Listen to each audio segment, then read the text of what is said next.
Halo Slur, balik lagi dengan Bad Review.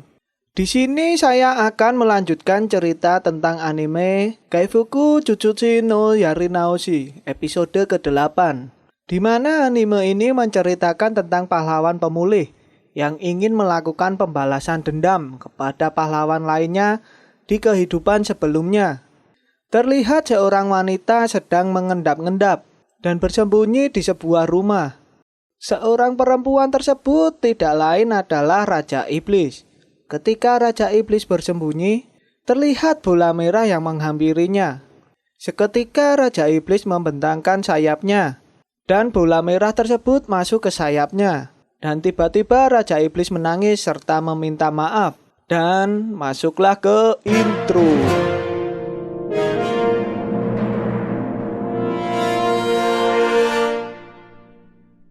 Jika kalian ingin tahu cerita sebelumnya, sebaiknya kalian lihat episode sebelumnya agar tidak kebingungan ya cuk. Link sudah ada di deskripsi ya. Yuk langsung saja masuk ke video. Terlihat Freya dan Setsuna tertidur pulas. Mungkin kecapean habis bercocok tanam ya cuk. Dan Keyarga sedang memperbaiki tongkat sihir Freya yang rusak. Diakibatkan karena tongkatnya tidak bisa menahan sihir Freya. Terlihat Keyarga ingin mencari senjata dewa, di mana senjata tersebut hanya bisa dikendalikan oleh pahlawan terkuat. Hanya ada 3 batu permata di kerajaan Gyoral, tapi di masa lalu Keyarga tidak diberikan permata tersebut.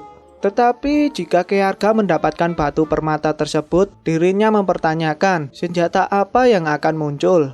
Terlihat Keyarga berambisi menghabisi Ballet dan Blade, serta merampas semuanya. Keyarga dan yang lainnya pun terlihat sudah sampai di kota Branica. Terlihat di kota Branica terdapat manusia dan makhluk iblis berdampingan. Ketika Keyarga masuk ke dalam restoran, dirinya harus berbagi meja dengan orang lain. Keyarga yang sudah berbaur dengan penduduk asli, dirinya pun mencari informasi kepada orang tersebut. Keyarga merasa terheran-heran bahwa manusia, makhluk iblis, dan Demi-Human hidup bersama serta minum di bar yang sama. Ini semua dikarenakan oleh Raja Feodal yang berani mengambil resiko berunding dengan makhluk iblis. Ketika hidup bersama, mereka pun saling curiga satu sama lain. Tetapi seiringnya waktu, mereka terbiasa, bahkan berkompromi dan memutuskan untuk membangun kota menjadi indah. Mereka pun juga saling diuntungkan satu sama lain. Ketika hidangannya datang, seorang pelayan meminta izin kepada Keyarga dan yang lainnya untuk berbagi meja lagi. Ketika pelanggan yang datang dan langsung duduk, terlihat Keyarga kaget saat melihatnya. Dan dirinya mengingatkan Raja Iblis di masa lalunya. Nama Raja Iblis ini adalah Ivy. Keyarga yang kaget ketika melihat Ivy yang dimana lebih muda dan warna rambut yang berbeda dari kehidupan sebelumnya. Keyarga langsung memakai kekuatan mata kanannya untuk mengetahui status Ivy. Ketika melihat status Ivy, dirinya memiliki potensi sihir yang luar biasa. Tetapi dirinya belum menjadi Raja Iblis. Dengan begitu bukan mustahil untuk menjadi Raja Iblis 4 tahun dari sekarang.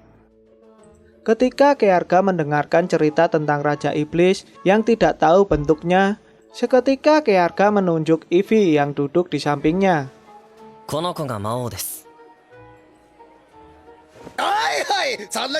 Ivy yang tidak menerimanya sontak dirinya berkata kalau Keyarga sudah mabuk. Seketika Keyarga menyangkalnya dan mengatakan bahwa Ivy terlihat seperti Raja Iblis yang Keyarga kenal. Ivy yang kaget langsung melihat Keyarga dan mengatakan bahwa salah orang dan dirinya hanya makhluk iblis biasa. Terlihat Keyarga berbagi makanan kepada Ivy untuk sebagai permintaan maaf karena sudah membuatnya tersinggung.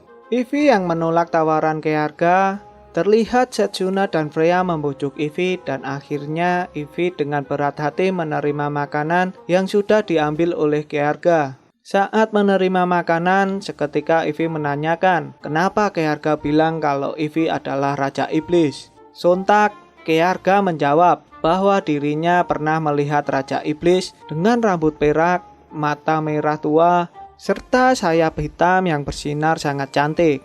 Warga yang mendengarkan cerita keluarga memperingatkan keluarga agar tidak membicarakan hal yang tidak mungkin, karena dari ciri-ciri keluarga yang dibicarakan merupakan tanda dari keturunan suku sayap hitam. Sontak keluarga menanyakan, apa ada hal buruk kalau Raja Iblis berasal dari suku sayap hitam? Makhluk sihir yang berada di sampingnya keluarga pun langsung menjelaskan, tidak mungkin, karena hal inilah yang menyebabkan Raja Iblis yang sekarang memerintahkan untuk menghabisi suku sayap hitam, di mana ketika menangkap spesies ini, hidup maupun mati akan mendapatkan imbalan yang sangat fantastis. Keluarga yang merasa percakapannya sangat meresahkan langsung menanyakan, bagaimana jika ada suku sayap hitam muncul di sini? Sontak orang tersebut mengatakan akan berebut untuk menghabisinya. Jika makhluk iblis bertarung, mereka bisa merusak restoran dalam sekejap. Setelah makan, Ivy pun berterima kasih dan segera pergi. Tetapi keluarga yang penasaran pun menanyakan nama kepada Ivy. Terlihat Ivy memperingati keluarga agar tidak berurusan dengan dirinya jika tidak mau mati. Keluarga yang menghargai saran Ivy pun terlihat akan ikut campur urusan Ivy serta memberikan perintah agar Ivy menahan serangan langsung dengan kekuatannya. Saat keluarga memberikan aba-aba, terlihat Freya dan Setsuna bersiap-siap untuk menahan serangan. Dengan mudahnya Ivy menangkis serangan, tetapi Freya dan Setsuna terlihat kesulitan menahan serangan tersebut. Keluarga yang sudah mengetahui pola serangan, yang setidaknya butuh 1 jam untuk mengembalikan formasi untuk serangan tersebut. Keluarga yang sudah mengetahui bahwa serangan yang mencolok tersebut biasanya hanya untuk pengalihan. Terlihat kaki Ivy terkena panah yang sudah dikasih racun, sehingga dirinya merasakan kelumpuhan. Dalang dari semua ini pun keluar. Terlihat 3 makhluk iblis yang sudah mengincar Ivy sejak awal masuk ke restoran tersebut. Ketika Ivy terjatuh, keluarga menawarkan dirinya untuk menyewa dan menyelamatkannya. Keluarga juga mengatakan akan meminta gajinya ketika Ivy sudah muncul ke dunia. Ketika pandangan Ivy sudah mulai kabur, dirinya langsung meminta bantuan kepada keluarga. Setelah mendengarkan perkataan Ivy, keluarga langsung menyelamatkannya. Terlihat keluarga langsung diserang. Dengan mudahnya keluarga menghindar dan membunuh makhluk iblis tersebut. Setelah mengalahkan makhluk iblis, keluarga yang telah menggendong Ivy pun langsung pergi. Scan berpindah, di mana keluarga dan yang lainnya bersembunyi di dalam rumah kosong. Keluarga yang ingin berbicara dengan Ivy terlihat menyuruh Freya dan Setsuna untuk berjaga di luar. Tujuan keluarga menyelamatkan Ivy tak lain ingin berbicara dengannya, yang dimana Ivy merupakan calon Raja Iblis yang dimaksud oleh keluarga. Dirinya ingin memastikan bahwa sudah bertemu dan berbicara dengannya.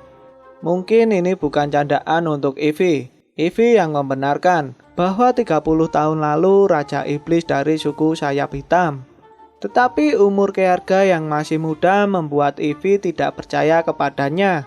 Seketika keluarga memberitahukan bahwa Raja Iblis yang dia maksud adalah Raja Iblis di masa depan.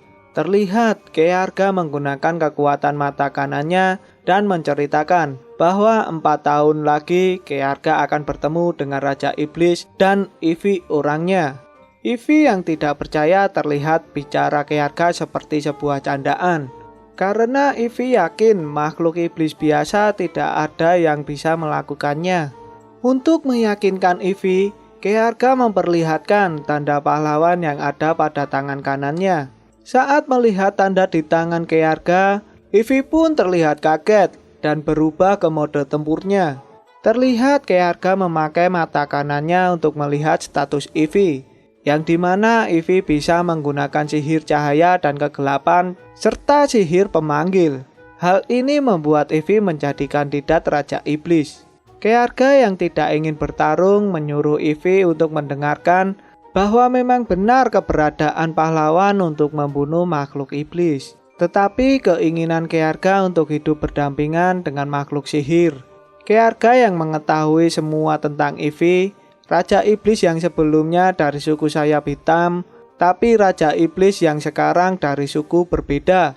Sehingga Raja Iblis takut pada kekuatan dari suku sayap hitam dan memutuskan untuk memusnahkannya.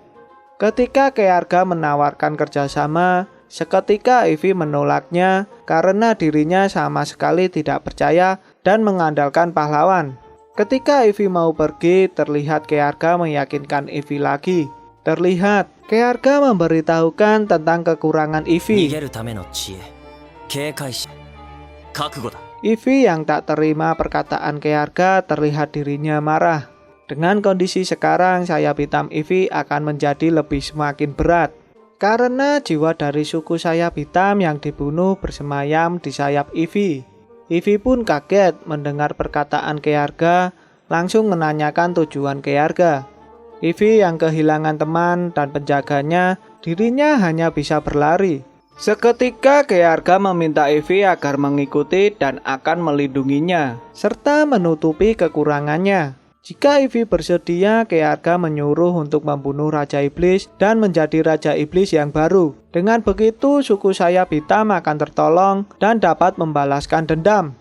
Ivy yang selalu mendambakan balas dendam dan ingin melakukannya. Sekali lagi Ivy menanyakan tujuan keluarga sebenarnya.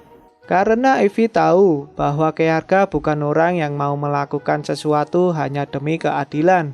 Seketika keluarga menjawab bahwa dirinya menginginkan jantung Raja Iblis. Itulah imbalan keluarga yang diinginkan saat membantu Ivy. Saat mendengarkan perkataan keluarga, Ivy meminta waktu 1 malam untuk berpikir. Pagi pun datang, terlihat Ivy masih tertidur nyenyak. Ketika Ivy bangun, dirinya kaget saat melihat keluarga, Freya dan Setsuna melakukan ritual rutinitasnya. Ivy terlihat malu saat melihat keluarga dan yang lainnya melakukan percocokan tanam. Seketika keluarga menanyakan apa Ivy mau melakukannya. Sontak Ivy menolaknya. Bahkan Ivy sudah menduga keluarga hanya mau tubuhnya saja. Keluarga pun langsung membantahnya serta meledek Ivy yang mempunyai kemampuan evaluasi yang sangat hebat seperti gadis muda. Ivy terlihat kesal dan membantah keluarga dan mengatakan bahwa dirinya sudah dewasa. Keluarga pun terus memprovokasinya. Seketika Ivy pun kaget melihat batang keluarga dan film pun bersambung. Pembalasan dendam Kearu pun terus berlanjut dan jangan lupa saksikan episode selanjutnya. Dan jangan lupa ya guys, like, comment, and subscribe.